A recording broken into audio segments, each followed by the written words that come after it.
Everyone, आप सभी का हिंदी कैफे चैनल में आज फिर से स्वागत है। आज हम आपके लिए समाज से रिलेटेड सेकंड वीडियो लेकर आए हैं। हमने हमारी जो फर्स्ट वीडियो थी समाज से रिलेटेड, उसमें समास की डेफिनेशन, समास के 6 के जो भेद हैं 6, वो सारे पढ़ लिए थे।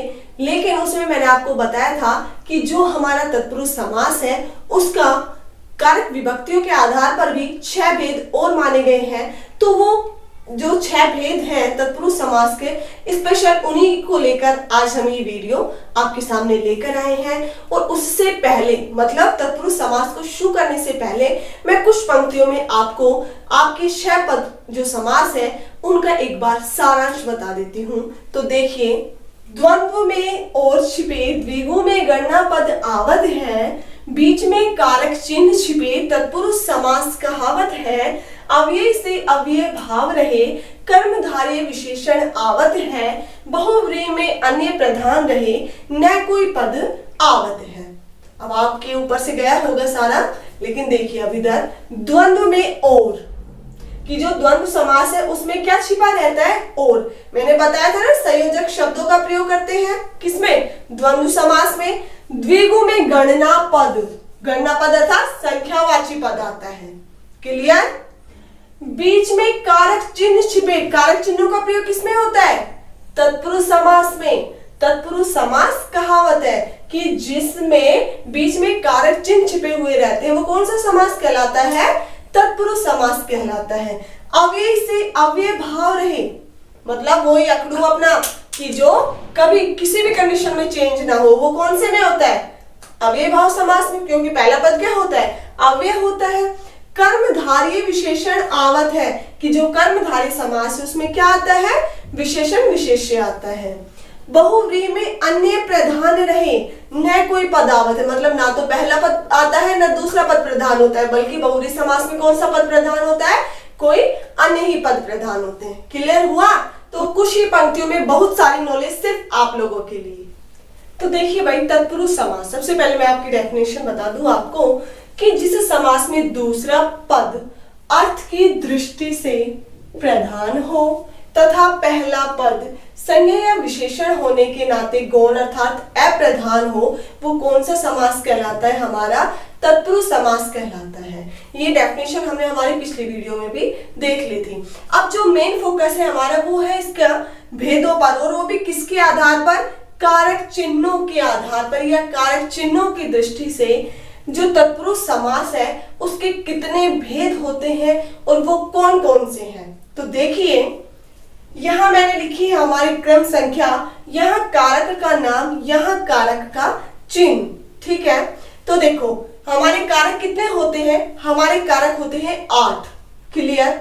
और 8 कारक है तो उन सभी के 8 ही क्या होंगे? कारक चिन्ह भी होंगे।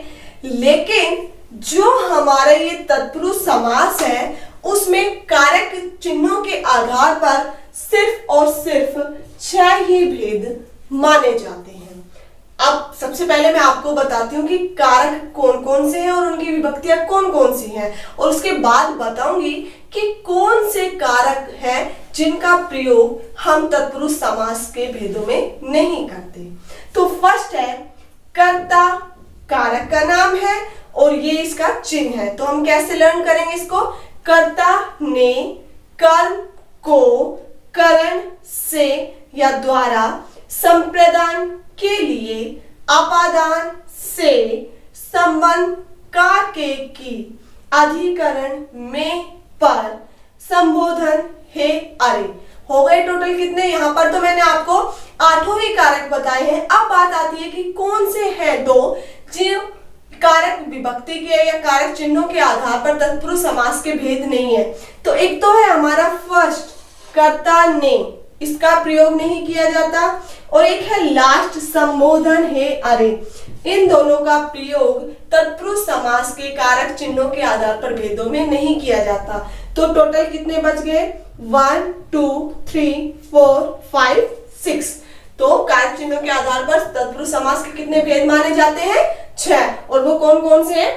कर्म तत्पुरुष समास, करण तत्पुरुष समास, संप्रदान तत्पुरुष समास, अपादान तत्पुरुष समास, संबंध तत्पुरुष समास और अधिकरण तत्पुरुष समास। क्लियर हुआ?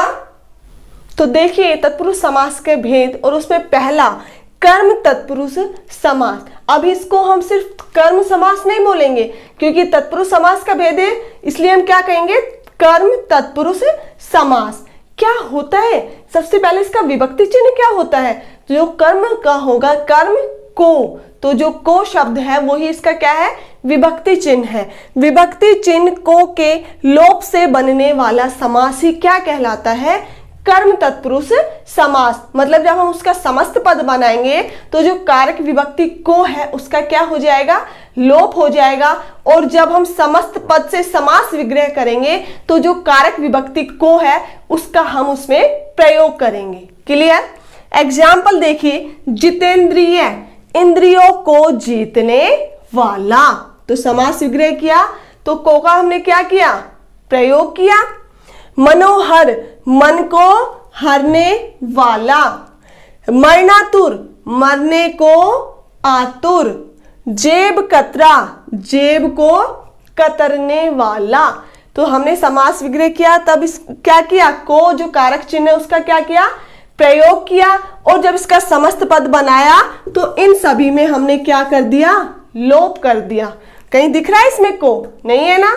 तो कर्म तत्पुरुष समास का सीधा सही यही है कि जहां भी हमें समास विग्रह में को दिख जाए वो कौन सा होगा, कर्म तत्पुरुष समास। सेकंड देखिए, करण तत्पुरुष समास। जैसे कर्म का को था कारक चिन्ह, उसी के अकॉर्डिंग पता चला था, ऐसे ही जो करण होगा उसके कारक चिन्ह क्या होता है, करण से द्वारा। तो विभक्ति चिन्ह से द्वारा के लोप से बनने वाला समास क्या कहलाता है, करण तत्पुरुष समास। और जब हम समास विग्रह करेंगे तो से या द्वारा का क्या करेंगे, प्रयोग करेंगे। एग्जाम्पल देखिए, शोकग्रस्त, शोक से ग्रस्त। हस्ताक्षरित, हस्त द्वारा आरक्षित। रत्न जड़ित, रत्न से जड़ित। रस भरी, रस से भरी। तो इन सभी में से द्वारा का प्रयोग किया है, तो ये कौन सा हो गया हमारा, करण तत्पुरुष समास। तो थर्ड देखिए हमारा संप्रदान तत्पुरुष समास। संप्रदान के कारक चिन्ह क्या होता है, के लिए।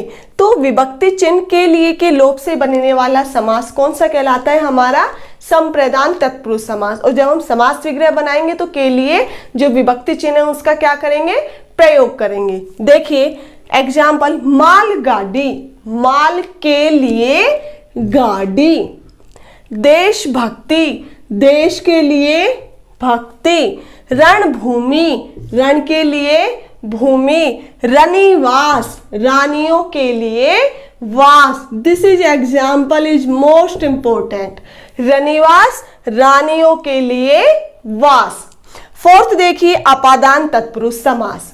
विभक्ति चिन्ह से के लोप से बनने वाला समास कौन सा कहलाता है, अपादान तत्पुरुष समास। अब माइंड में कंफ्यूजन आया होगा कि से तो हमने करण में भी लिया था, जो करण तत्पुरुष समास था उसका विभक्ति चिन्ह भी क्या था, से द्वारा, और यहां अपादान में भी से है, तो कंफ्यूजन हुआ। तो मैं आपको बता दूं कि जो करण का जो से था वो एक साधन के रूप में प्रयोग किया जाता है, ठीक है, और यहां अपादान का जो ये से है वो होता है अलग करने के अर्थ में या अलग होने के अर्थ में, ठीक है। एग्जाम्पल के थ्रू आप समझिए। उदाहरण है बंधन मुक्त, बंधन से मुक्त। बंधन से क्या हो गया है, वो मुक्त हो गया, अलग हो गया, आजाद हो गया। तो यहां ये से किसका बोध करा रहा है, अलग होने के अर्थ का।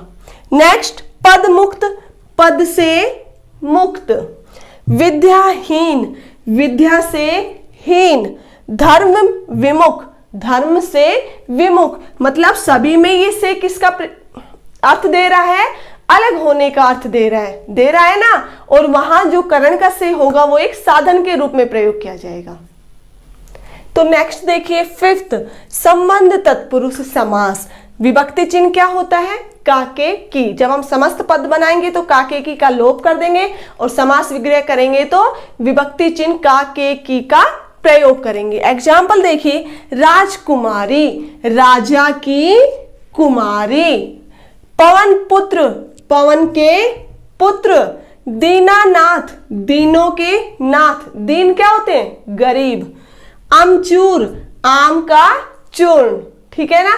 तो यहाँ सभी में क्या देखा है हमें, का के की मिला है ना, दो शब्दों को जोड़ने के लिए यही हुआ है ना, इनका प्रयोग ही किया है, समास विग्रह किया है और समस्त पद बनाया, तब इनका लोप हो गया है।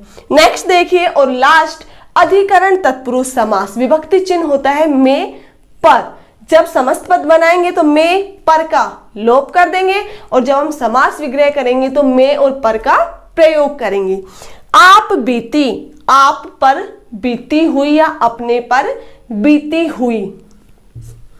कवि श्रेष्ठ, कवियों में श्रेष्ठ। आत्मविश्वास, आत्म पर विश्वास, आत्म अर्थात अपने, अपने पर विश्वास।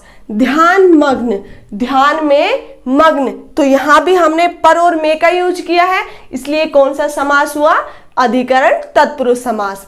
तो आई होप आपको समास से रिलेटेड जो भी आपके डाउट्स थे वो सारे बिल्कुल अच्छे से क्लियर हो गए हो। तो वीडियो पर लास्ट तक बने रहने के लिए थैंक यू सो मच। अगर आपको वीडियो अच्छी लगे तो आपको क्या करना है ये तो आपको पता ही है। Thank you.